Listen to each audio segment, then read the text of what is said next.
It's the kind of fight that stops you in your tracks. You hear the names Gervonta "Tank" Davis and Lamont Roach, and you think, this is it. This is the fight that will settle it. But then the questions begin to creep in.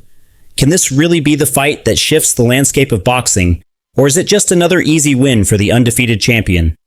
Gervonta, a man who's never tasted defeat, squaring off against Roach, a fighter whose journey has been more about grit than glory. But maybe that's what makes this fight so compelling. It's not just about two boxers stepping into the ring. It's about a narrative about what happens when you pit sheer dominance against relentless determination. Roach is the underdog, but don't let that fool you. There's something deeper here, something everyone seems to be overlooking. Maybe, just maybe, this fight isn't going to go the way everyone expects. Because here's the thing, Gervonta is expected to win. He's the favorite, the knockout king, the man who's bulldozed through his division without breaking a sweat. But that's the problem, isn't it? In boxing, as in life, the moment you think something's certain is the moment you're most vulnerable. So ask yourself, is this really just another day in the ring for Gervonta, or is Lamont Roach about to write the upset of the year? Gervonta "Tank" Davis. If you follow boxing even casually, you know the name. He's one of the sport's biggest stars, and for good reason. 30 fights, 30 wins, not a single loss. It's a record that seems almost mythical, but Gervonta is no myth. He's a living, breathing reminder of what happens when raw talent meets ruthless determination. He's fast, he's powerful, and when he hits with the kind of force that makes you wonder how his opponents managed to stand at all. Just look at his last fight against Frank Martin. Davis didn't just win that fight, he obliterated Martin. From the middle rounds onward, it was clear that Martin was outmatched, and then came the knockout, the kind of knockout that leaves no room for doubt about who the better fighter is. But with Gervonta, it's not just about the physicality. What truly sets him apart is his mind. His ring IQ is something else entirely. He's not just reacting, he's planning, calculating, waiting for the perfect moment to strike. That's what makes him dangerous. He's a chess player in a ring full of brawlers. And yet, for all his dominance, there's a question that keeps nagging at the back of everyone's mind. Who's left for him to fight? Gervonta has cleared out much of his division, and the names that remain don't seem to offer much of a challenge. So when Lamont Roach stepped up, the immediate reaction was predictable. Another easy win for Davis, right? But maybe, just maybe, this isn't going to be the cakewalk people expect. Now let's talk about Lamont Roach. He's not the first name that comes to mind when you think about boxing superstars, and that's exactly why he's such an interesting fighter. Roach isn't flashy. He doesn't have a perfect record. But what he does have is a relentless drive. He's the kind of fighter who knows what it means to lose and to claw his way back to the top. And in some ways, that makes him more dangerous than someone who's never tasted defeat. Roach's career has been a story of resilience. His only career loss came in 2019 against Jamal Herring, a fight that could have derailed his career. But Roach didn't let that loss define him. Instead, he used it as fuel. 6 straight wins later, Roach is back in the spotlight, and this time, he's not looking to let the opportunity slip through his fingers. His biggest victory came when he edged out Hector Garcia, a name that might sound familiar because Garcia is the same fighter Gervonta Davis stopped in 2023. But here's where things get tricky. Roach doesn't have the knockout power that Gervonta is known for. In fact, that's been one of the biggest criticisms of Roach throughout his career. He's a technical fighter, no doubt about that. His defense is solid, his footwork is impressive, and he's patient, sometimes too patient. But in a fight against someone like Gervonta, is that enough? That's what makes this fight so intriguing. Roach isn't going to win this fight by overpowering Davis. He's going to have to outthink him, outlast him. It's a tall order, but Roach has proven time and again that he thrives when the odds are stacked against him. So while the spotlight may be on Gervonta, don't count out Roach just yet. So how does this fight actually play out? That's the million-dollar question, isn't it? On paper, the advantages seem to lean heavily in Gervonta's favor. He's bigger, stronger, and has an undefeated record that speaks for itself. But boxing isn't fought on paper. The most obvious challenge for Lamont Roach is moving up in weight. It's not just a physical challenge, it's a strategic one.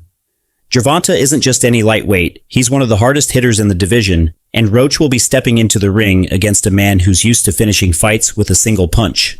Roach, on the other hand, hasn't shown much knockout potential, even at the lower weight classes. So how does he win? For Roach, the key is in the long game.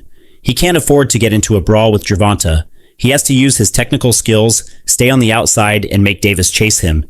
He needs to frustrate Gervonta, force him to miss, and then capitalize on those mistakes. It's not an easy strategy to pull off, especially against someone as explosive as Davis, but it's the only path Roach has if he wants to win this fight. But here's the thing about Gervonta. He's a master at luring opponents into traps. He makes you think you're safe, makes you believe you've got him figured out, and then, out of nowhere, he hits you with a punch you never saw coming. That's what Roach has to be prepared for. One mistake, one moment of hesitation, and it's over. So the question becomes, can Roach avoid that knockout punch? Can he survive the early rounds and drag this fight into deep waters? If he can, we might just have a real fight on our hands. It wouldn't be a big fight without the opinions of the fans and media, would it? And when it comes to this fight, the reactions have been all over the place. There's a split between those who believe Gervonta will make quick work of Roach and those who see this as a real test for both fighters. On one side, you have the critics. They say Roach doesn't belong in the ring with someone like Davis. They say this fight is just another easy payday for Gervonta, another name to add to his already impressive record. But then there's the other side that recognizes what Roach brings to the table. They see this as a fight that could surprise a lot of people. Then there's the media. Boxing journalists have been quick to question Gervonta's choice of opponents. Why isn't he fighting the top names at 135? Why hasn't he taken on someone like Lomachenko or Haney? But here's the thing. Sometimes the fights that seem least appealing on paper turn out to be the ones that make history. This could be one of those fights. And let's not forget the pressure on Gervonta. He's the favorite, sure, but that doesn't mean he can take Roach lightly. The expectations are high, and with every fight, the stakes get higher. One slip-up, and everything he's built could come crashing down. So while the media might be focused on who Gervonta isn't fighting, this bout against Roach is far more dangerous than anyone is giving it credit for. Let's break this down a bit further. Gervonta Davis, for all his power and talent, isn't invincible. We've seen him struggle in the past. He's been pushed to the limit, and when that happens, cracks start to show. His weakness? Overconfidence. When you've won as much as Davis has, it's easy to underestimate the guy standing in front of you. And that's dangerous. Roach, on the other hand, knows what it's like to lose. He knows what it's like to be the underdog. That gives him an edge mentally. He's not stepping into that ring expecting to win easily. He's prepared for a battle. And that's his strength, his endurance, his ability to adapt, to keep coming even when the odds are against him. But weaknesses? Roach isn't a finisher. He doesn't have the knockout power that could make a quick end to this fight. And against someone like Gervonta, you need that. You need something that can keep him on his toes, something that makes him respect you. Does Roach have that? We're about to find out. So what happens when the bell rings? Does Roach survive the early rounds, or does Davis do what he does best, end it before it even really begins? The odds are in Davis's favor. He's faster, stronger, more experienced.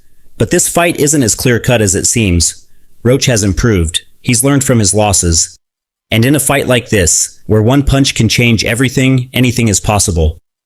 The fight could take place in either Baltimore or Washington, D.C., two cities that know Gervonta well, but Roach is from D.C., and fighting in front of a hometown crowd could give him the boost he needs. The crowd, the energy, the stakes, it's all going to play a role in how this fight unfolds. At the end of the day, this fight is more than just another bout. It's a story of two fighters on different paths colliding in the ring. Gervonta Davis, the undefeated champion, the king of the lightweight division, looking to continue his reign. And Lamont Roach, the underdog, the fighter who refuses to give up, coming to prove that he's more than just another name on Davis's record. Will it be an easy win for Davis, or is Roach ready to shock the world? You'll have to tune in to